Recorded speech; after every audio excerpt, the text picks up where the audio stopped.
I just wish to give my remarks and second the motion of Senator Judge Bato de la Rosa. I agree with the motion of Senator Judge Bato. Ang gusto nating kalabasan ng paglilitis na ito ay hustisya, hindi politika. Mararating lang natin ito kung masasagot ang mga katanungang na hindi nabibigyan ng linaw hanggang ngayon. Kung kaya't sana naman, pag-aralan natin ito ng mabuti. Tama na hindi dapat ito patagalin, pero hindi rin dapat ito madaliin. At the very least, pag-aralan natin ito ng mabuti. Baka naman maaari natin itong ibalik o i-remand muna natin. Tama naman po ang accountability. Huwag lang pong politikahin. May tamang proseso ang impeachment. Dapat pag-aralan natin ito ng mabuti. Under Article 11, Section 3 of the 1987 Constitution, a verified complaint for impeachment may be filed by any member of the House of Representatives or by any citizen upon a resolution or endorsement by any member thereof. It shall be included in the order of business within 10 days and referred to the proper committee within 3 session days thereafter. On December 2, 2024, the first impeachment complaint endorsed by members of the House of Representatives was filed before the Secretary General of the lower house. Second and third impeachment complaints were filed in the succeeding days, duly endorsed by members of the House. Under Section 3 of the House Rules of Procedure in Impeachment Proceedings, a verified complaint for impeachment shall be filed with the Office of the Secretary General and immediately referred to the Speaker. Despite this rule, Mr. Presiding Officer, the 3 impeachment complaints filed were never referred to the Office of the Speaker.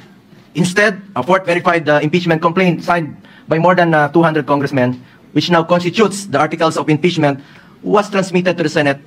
This brings into question the legality of such move, when the Constitution provides that no impeachment proceeding shall be initiated against the same official more than once within a period of 1 year.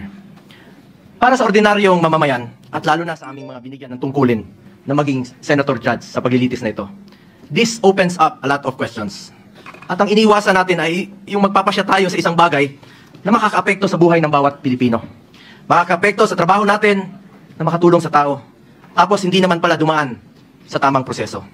Yes, we are Senator Judges tasked to decide on this matter. And we took an oath to be impartial. But this matter, whether it went through the right process or not, should be first decided upon and settled with no question prior to that. We are all for accountability. In fact, maganda nga sana mapakita ng accused at ng accusers kung may ebidensya ba o wala. Pero bilang mga mababatas, dapat siguraduhin alinsunod ito sa batas at tamang proseso. Dapat hindi na circumvent ang batas. Dapat nasunod ang due process at ang rules. Hindi pwedeng shortcut. Justice delayed is justice denied, and justice conducted the wrong way is no justice at all. Anong nangyari sa 3 naunang impeachment complaints? Bakit hindi ito agad na-refer sa Speaker's Office? Bakit hindi ito isinama sa order of business within 10 session days? At bakit hindi ito in-refer sa tamang komite within 3 session days after its inclusion in the order of business as mandated by our Constitution? Tila, dinribble lang ito at hindi pinaandar ang shot clock. Parang hindi po ma-technical sa oras. Sa basketball nga, hindi pwedeng puro dribble lang. May shot clock po yan at may oras na dapat mong obserbahan. Pangalawang issue na dapat bigyang linaw ay kung maaari bang tumawid ang impeachment case sa 20th Congress. This is the first time in our history that an impeachment case was filed nearing the expiration of a legislative Congress. The reality is, we do not have enough time to finish the impeachment trial this Congress. Mag-aabot na po ang 19th at 20th Congresses at magkakaroon na ng new set of Senator Judges by June 30. Maging tayo, hindi magkasundo kung paano bang tumawid ito sa next Congress o hindi. Mr. Presiding Officer, ilan lang po ito sa katanungan na legality na hindi pa nasasagot. Mayroon pa pong pending sa Supreme Court challenging the legality of the impeachment case. Baka masayang lang ang oras natin dito if in the end, this complaint suffers from constitutional infirmities. Let us focus on what is important for our people that we serve. Hustisya sa tamang paraan at serbisyo na makakatulong sa mga Pilipino. Yun po ang kailangan ng taong bayan. Yun ang dapat pagtuunan ng pansin. Mr. Presiding Officer, para sa akin, mas mabuting unahin natin ang tunay nating trabaho. Ang pagseserbisyo sa taong bayan, maraming nasasayang na oras sa isyong ito na hindi naman mapapakinabangan ng ordinaryong Pilipino. This issue has already been too divisive. Ilang buwan na po. Mag-focus sana tayo sa pangunahing mandato ng legislatura.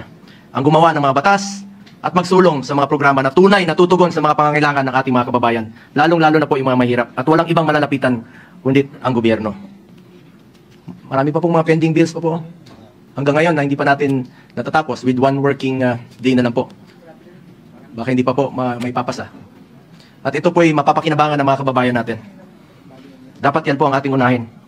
As raised by some of our colleagues yesterday, that in as far as the impeachment case is concerned, based on the results of the recent midterm elections, I believe the Filipino people have decided at ang kanilang desisyon, mas gusto po nilang tutukan natin ang trabaho at serbisyo. Tama na, tigilan na natin ang pamumulitika. 3 taon na lang po matatapos na ang termino ng Vice Presidente. Election na naman at antayin nyo lang sana. Ang importante sa ating mga kababayan ay may pagkain sa kanilang hapagkainan.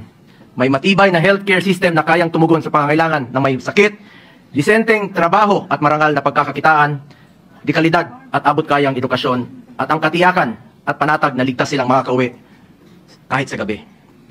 Hindi naman nakakain itong impeachment. Sana pwede ninyong ikonsidera at the very least, bago tayo maglitis dito, siguraduhin muna natin na nasa tama na prosesong tinahak natin dito. At the very least nga, sabi ko, marahil pwedeng ibalik o i-remand muna na ito sa pinagmulan sa House of Representatives dahil marami pang ang katanungan ang legally hindi nasasagot. Mas mabuting siguraduhin natin na sumunod sa proseso ang anumang kaso na ating diringgin para hindi masayang ang ating oras. Sang-ayon po ako na hindi natin ito dapat patagalin. Kahit si Vice President Sara Duterte gusto naman harapin ang kaso, ngunit wala rin dapat may gusto na madaliin po ito. Paano kung magsimula na tayo ngayon at magdesisyon ang Supreme Court na unconstitutional ang ginawang procedure ng House of Representatives? Paano kung sabihin nila na hindi pwedeng tumawid sa 20th Congress? Ano ang magiging action natin? This puts us in a possible conflict with the decision of the Supreme Court. We must be prudent about this matter.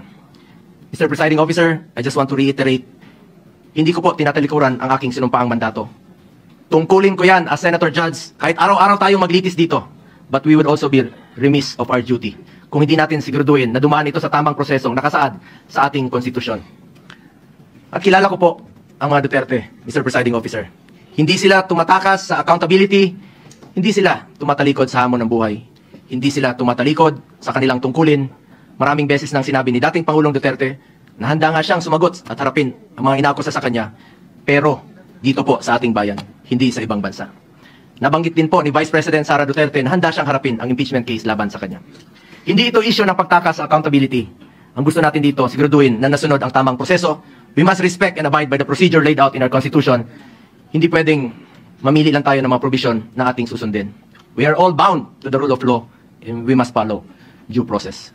That is all, Mr. Presiding Officer.